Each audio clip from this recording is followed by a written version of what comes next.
നിലമ്പൂരിലെ LDF സ്ഥാനാർത്ഥി M സ്വരാജിന് പിന്തുണയുമായി എഴുത്തുകാരൻ എം മുകുന്ദൻ. സ്വരാജിനെ നിയമസഭ കാത്തുനിൽക്കുകയാണ്. മനുഷ്യസ്നേഹിയും നീതിക്കുവേണ്ടി ശബ്ദിക്കുന്നയാളുമാണ് എം സ്വരാജ്. രാഷ്ട്രീയവും സാഹിത്യവും സമന്വയിപ്പിച്ചു കൊണ്ടുപോകുന്ന രാഷ്ട്രീയ പാരമ്പര്യത്തിന്റെ പ്രതിനിധിയാണ് എന്നും എം മുകുന്ദൻ ഫേസ്ബുക്കിൽ കുറിച്ചു.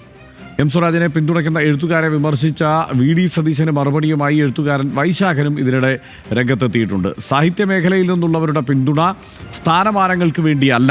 എഴുത്തുകാർ ബുദ്ധിയുള്ളവരാണ്. ആഴത്തിലുള്ള വായനയും ജനകീയ ബന്ധവുമുള്ള എം സ്വരാജ് നിലമ്പൂരിൽ നിന്ന് നിയമസഭയിലെത്തണമെന്നും വൈശാഖൻ പറഞ്ഞു.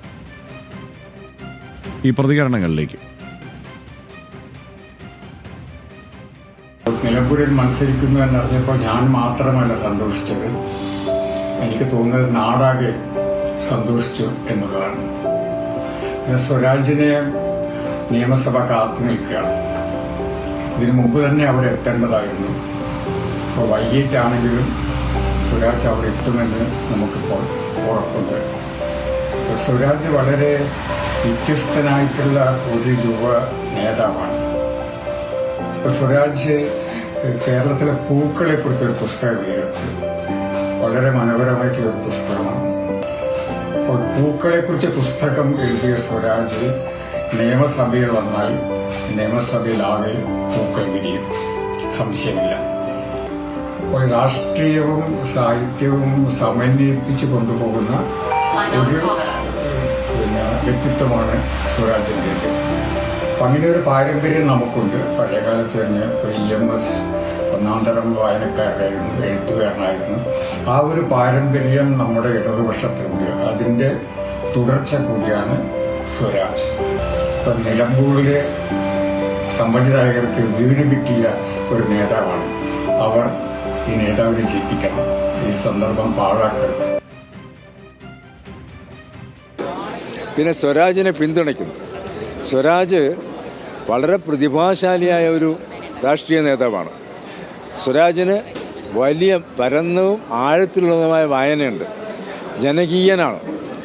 നമ്മുടെ പ്രശ്നങ്ങൾ പറഞ്ഞ് ജനങ്ങളെ മനസ്സിലാക്കിക്കാൻ അങ്ങേയറ്റം കഴിവുള്ള ഒരു വ്യക്തിയാണ് സ്വരാജ്. അപ്പോൾ സ്വരാജ് തീർച്ചയായിട്ടും നിലമ്പൂര് എന്ന് പറയുന്ന നിയോജക മണ്ഡലത്തിൽ നിന്നും നമ്മുടെ നിയമസഭയിൽ എത്തേണ്ട ഒരാളാണ് സ്വരാജ് എന്ന ഉത്തമ ബോധ്യത്തോടു കൂടിയാണ് ഈ എഴുത്തുകാർ അദ്ദേഹത്തെ പിന്തുണച്ചുകൊണ്ട് സമ്മേളനം ചേരുന്നതും അദ്ദേഹത്തെ പിന്തുണച്ചുകൊണ്ട് പോസ്റ്റുകൾ ഇടുന്നതും.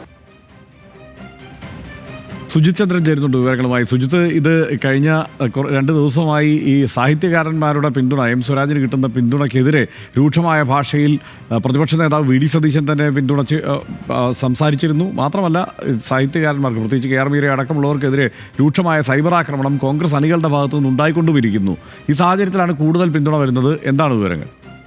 കഴിഞ്ഞ 2 ദിവസമായി ഹർഷൻ, നിലമ്പൂരിൽ നിലനിൽക്കുന്ന ഒരു രാഷ്ട്രീയ പോര് കൂടിയുണ്ട്. സാഹിത്യ പോര് കൂടിയുണ്ട്. ഈ രാഷ്ട്രീയ പോരിന് സമാന്തരമായി അതും സാഹിത്യ ലോകത്ത് സംഭവിച്ചുകൊണ്ടിരിക്കുന്നതും സാഹിത്യ ലോകം തന്നെ രണ്ടായി പിരിഞ്ഞു നിൽക്കുന്നതും ഇന്നലെ അതൊരു പ്രധാന ചർച്ചയായി മാറുന്നതും നമ്മൾ കണ്ടു. കഴിഞ്ഞ ഞായറാഴ്ച നിലമ്പൂർ മണ്ഡലത്തിൽ സ്വരാജിൻ്റെ സുഹൃത്തുക്കളും അധ്യാപകരും അദ്ദേഹത്തിൻ്റെ സഹപാഠികളുമൊക്കെ ചേർന്നൊരു പരിപാടി സംഘടിപ്പിച്ചിരുന്നു. ആ പരിപാടിയിൽ വെച്ചാണ് സാഹിത്യകാരി KR മീര സ്വരാജിന് വലിയ പിന്തുണ പ്രഖ്യാപിച്ച് സ്വരാജിനോട് വളരെ ഹൃദ്യമായ വാക്കുകളിൽ പിന്തുണ പ്രഖ്യാപിച്ചുകൊണ്ട് സംസാരിച്ചത്.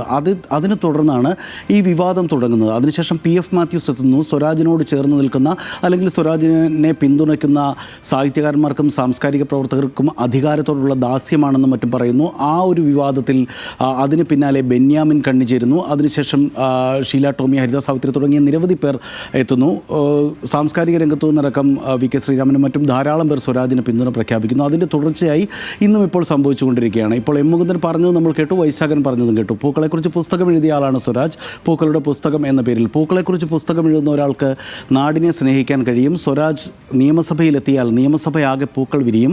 അദ്ദേഹം എൻ്റെ അനുജനും സുഹൃത്തുമാണ്. എത്രയോ മുമ്പ് നിയമസഭയിൽ എത്തേണ്ട ആളായിരുന്നു അദ്ദേഹം. നീതിയുടെ ഭാഗത്ത് നിൽക്കുന്ന ആളാണ് എന്ന മട്ടിൽ സ്വരാജിനെ വാക്കുകൾ കൊണ്ട്, പ്രശംസ കൊണ്ട് മൂടുകയാണ് ചെയ്യുന്നത് എം മുകുന്ദൻ. അതേസമയം വൈശാഖൻ സാറ ടീച്ചർ പറഞ്ഞതിനൊക്കെ മറുപടി കൂടി പറയുന്നുണ്ട്. അതായത് ആശാസമരം നിൽക്കുമ്പോൾ മറ്റൊരു ഭാഗത്തേക്ക് നിങ്ങൾക്ക് എങ്ങനെ സംസാരിക്കാൻ പറ്റുന്നു എന്ന മട്ടിലൊക്കെ ഇടതുപക്ഷത്തോട് ആശയപരമായി ചേർന്ന് നിൽക്കുന്ന സാറ ടീച്ചർ അടക്കം ഇന്നലെ പറഞ്ഞിരുന്നു. ഇന്നിപ്പോൾ വൈശാഖൻ സ്വരാജ് നിയമസഭയിൽ എത്തേണ്ടതാണെന്ന് മാത്രമല്ല പറഞ്ഞു വെക്കുന്ന ആശാസമരത്തോട് ഏറ്റവും അനുഭാവപൂർണ്ണമായ സമീപനം സ്വീകരിച്ച ഇന്ത്യൻ സർക്കാരുകളിൽ, സംസ്ഥാന സർക്കാരുകളിൽ ഏറ്റവും പ്രധാനപ്പെട്ടത്, ഏറ്റവും മുമ്പിലുള്ളത് കേരളമാണെന്നും താരതമ്യേന ഉയർന്ന പ്രതിഫലം ആശാവർക്കർമാർക്ക് കൊടുക്കുന്നത് കേരളമാണെന്നും പറയുന്നു. ഇന്നലെ VD സതീശൻ്റെ വിമർശനമുണ്ടായിരുന്നു. ഇന്നലെ അത് വലിയ ചർച്ചയായിരുന്നു. ഏതായാലും കൂടുതൽ സാഹിത്യ പ്രവർത്തകർ, സാംസ്കാരിക പ്രവർത്തകർ ഇപ്പോൾ സ്വരാജിനോട് അനുഭാവം പ്രകടിപ്പിച്ച് ഈ പ്രചരണത്തിൻ്റെ അവസാന ലാപ്പിൽ എത്തിക്കൊണ്ടിരിക്കുമ്പോൾ മറ്റൊരു ഭാഗത്ത് ഒരു സാഹിത്യ ലോകത്തും ആ ഒരു വിവാദം അല്ലെങ്കിൽ ആ ഒരു ചേരിതിരിവ് കൂടുതൽ സജീവമായിക്കൊണ്ടിരിക്കുന്നു. ആ ഒരു അവിടുത്തെ ഒരു തർക്കത്തിൽ എനിക്ക് തോന്നുന്നു, അല്ല നമുക്ക് നേരിട്ട് കണ്ടാൽ തന്നെ അറിയാം, കൂടുതൽ അനുഭാവം അല്ലെങ്കിൽ കൂടുതൽ പിന്തുണ കിട്ടുന്നത് M സ്വരാജിനാണ്. റൈറ്റ്. സുജിത് ചന്ദ്രനാണ് വിവരങ്ങൾ നൽകിയത്.